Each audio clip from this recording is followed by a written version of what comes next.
So বন্ধুসকল এয়া আমাৰ যি যুক্তলি চাহ বাগিচা অন্যতম ঘৰত আহিলোঁ আৰু এইফালে প্ৰায় 4-5 গৰাকীমান আমাৰ যি উচ্চ আৰু উচ্চতৰ মাধ্যমিক চূড়ান্ত পৰীক্ষাৰ শিক্ষাৰ্থীসকল আছে, এইফালে আই মাতৃসকল আছে।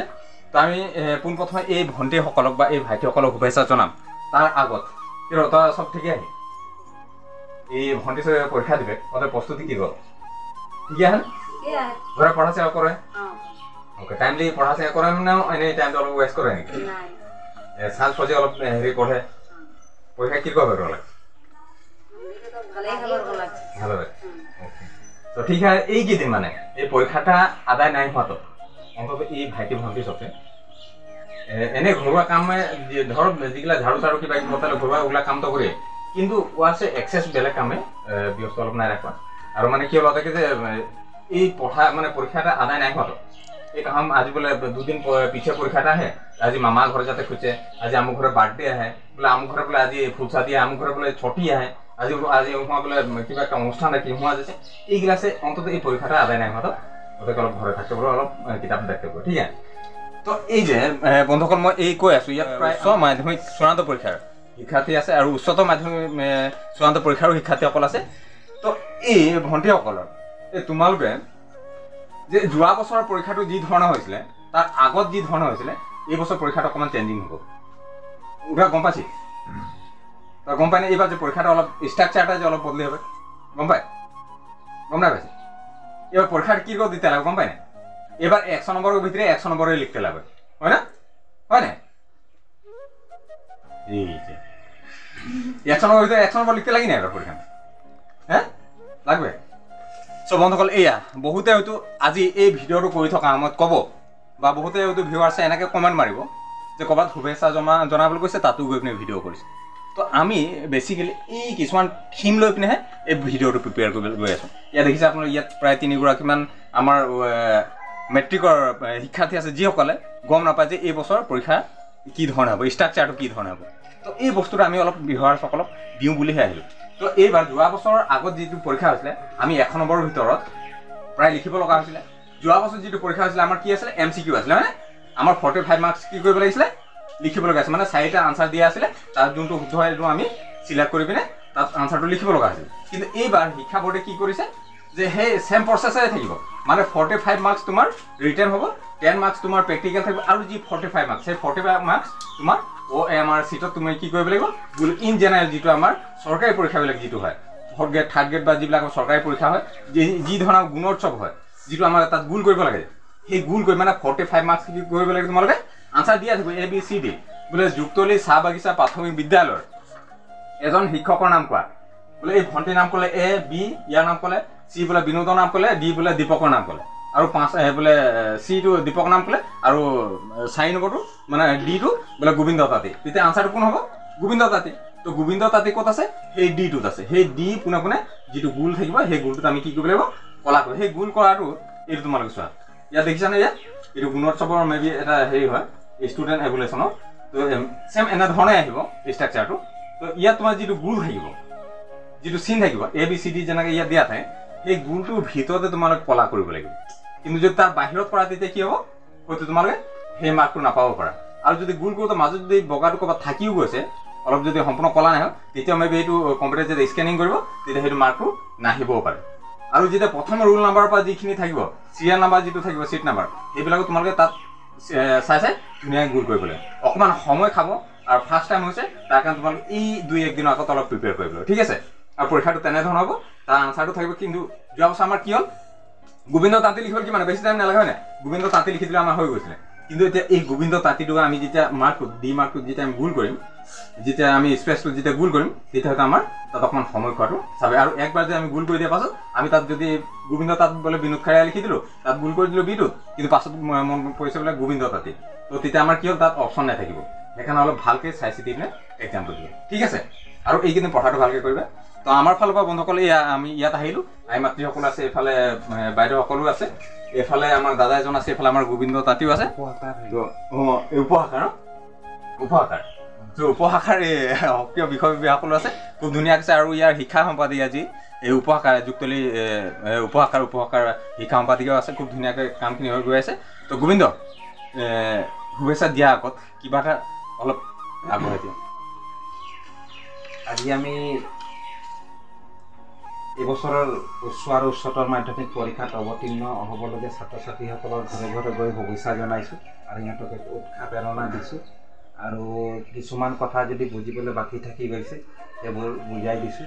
আজি আকছা ৰাজগড় শাখাৰ আমি উদ্যোগতে এই প্ৰচেছ আমি আগবঢ়াই নিছোঁ আৰু আমি প্ৰায় যি ঘৰে ঘৰে গৈ দেখিছোঁ ছাত্ৰ ছাত্ৰীসকলো সম্পূৰ্ণভাৱে সাজু হৈ আহিছে আৰু আশা কৰিছোঁ এইবাৰ যাতে আমাৰ যি চাহ বাগিচা বা যি লাইনৰ পৰিৱেশত যিবোৰ আমাৰ বিভিন্ন সমস্যাৰ মাজত ল'ৰা ছোৱালীবোৰে অধ্যয়ন কৰি থাকে তাৰ মাজতো ছাত্ৰ ছাত্ৰী এবাৰ ভাল ৰিজাল্ট কৰিব যেন লাগিছে আৰু আগৰ যি মানে চাহ জনগোষ্ঠীটো শিক্ষাৰ ক্ষেত্ৰত একেবাৰে পিছপৰা বুলি এটা মানে চিনাকি এটা আছিলে বা বিভিন্নজনে কৈছিলে।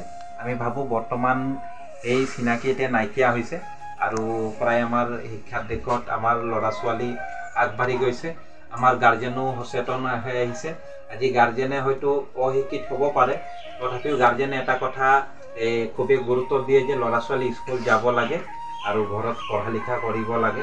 ল'ৰা ছোৱালীৰ যিবোৰ আমাৰ অধ্যয়ন সামগ্ৰী যিবোৰ বেগ চাইকেল ইউনিফৰ্মৰকে ধৰি যিবোৰ আছে, আজি মা দেউতা সামান্য যি চাহ শ্ৰমিকৰ দৈনিক মজুৰি এই মজুৰিৰ দৰমহাৰ মাজতে ল'ৰা ছোৱালীক সেইখিনি ব্যৱস্থা দিবলৈ সম্পূৰ্ণ চেষ্টা কৰি আছে। আৰু ইয়াত আমি কেইবাজনো ছাত্ৰ ছাত্ৰীৰ অভিভাৱক আছে, গাৰ্জেন আছে। আমি তেখেতসকলৰো মনত যি আশা উদ্দীপনা দেখিছোঁ যে ল'ৰা ছোৱালী যেতিয়া নিজৰ ঘৰৰ ল'ৰা ছোৱালী মেট্ৰিক হাই ছেকেণ্ডেৰী পৰীক্ষা দিয়ে, আজি আমাৰ মা দেউতা বিশেষকৈ চাহ বাগানৰ যিবোৰ আমাৰ শ্ৰমিক ৰাইজ আছে সিহঁতে বহুত কিবা আমাৰ ল'ৰা ছোৱালী ডাঙৰ কাম কৰিব গৈছে বুলি ভাবে আৰু তেনেকৈ এটা আশা লৈ আছে। বহুত মনত আশা আছে, ফূৰ্তি আছে আৰু এক ভয় শংকা ভাবো আছে যে ল'ৰা ছোৱালী পৰীক্ষা দিবলৈ যাব, কেনেকৈ কি হ'ব কি নাই। খুবেই ভাল লাগিছে আৰু আমাৰ এই কাৰ্যসূচীত ভালেকেইজনে অংশগ্ৰহণ কৰিলে। আজি আমাৰ যুক্তদুৰ্গা বাগিচাৰ লাইন চকীদাৰো আছে ৰতন তাঁতী ডাঙৰীয়া আৰু আমাৰ উপশাখাৰ কেইবাটাও বিষয়ববীয়া আছে। আমি ছাত্ৰ ছাত্ৰীসকলক সকলোকে ৰাজগড় শাখাৰ তৰফৰ পৰা শুভেচ্ছা জনাইছোঁ আৰু শুভেচ্ছা হিচাপে আমি এটা কলমেৰে আৰু বহি এটাৰে আমি শুভেচ্ছা জনাব বিচাৰিছোঁ। আৰু আমাৰ যিবোৰ এই মেট্ৰিক কেণ্ডিডেট আছে, আমি এই মেট্ৰিক কেণ্ডিডেটসকলক এটা অইমাৰ শ্বীটৰ এটা ফৰ্মেট দিছোঁ যাতে আপোনালোকে এই অইমাৰ শ্বীটখন ফিল আপ কৰাৰ যোনটো অভ্যাস, এইটো অভ্যাসটো যাতে কৰি থাকে। কাৰণ পৰীক্ষাত এবাৰ অইমাৰ শ্বীট আপোনালোকক ফিল আপ কৰিব লাগিব। ঘৰত যদি হেবিটটো নাথাকে তাত গৈ বহুত সময় লাগিব বা খেলি মেলি। আমি এই শুভেচ্ছাটো লগে লগে জনাই দিছোঁ ছাত্ৰ ছাত্ৰীক।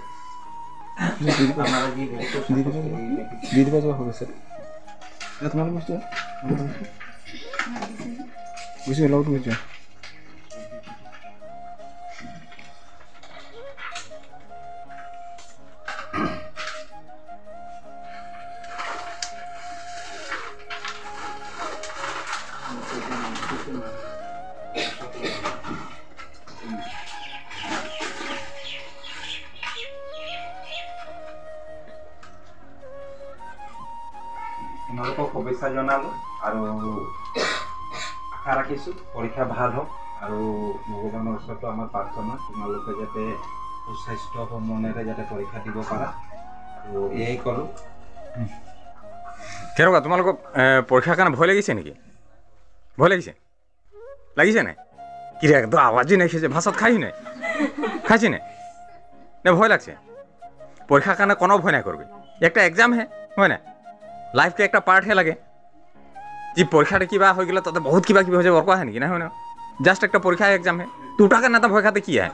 আর ওটা আমরা কি হলে এতনা দিন 1 বছর আমরা পড়িছি হয় না, তো আজি আমরা দেখি কি ওটাকে মানে কি 1 বছর আমরা ওর সঙ্গে চিনাকি আহি, তার পিছিয়ে ওয়া 45 মার্কস তো অলরেডি হাতে দিয়ে দিবে উত্তরটা, তার পিছিয়ে আমরা ওয়া যদি 27 মার্কস যদি আমরা অবটেন করতে না পারবো তো কি হবে, হয় না বল?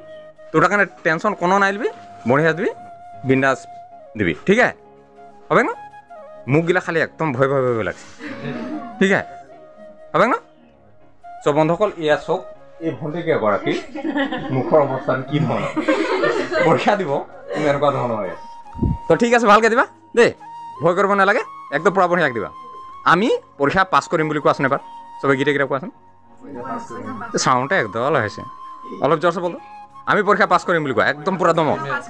অঁ ঠিক আছে, অ'কে। লাল চাহ একাপ খাবলৈ আমি আহিম, হ'ব?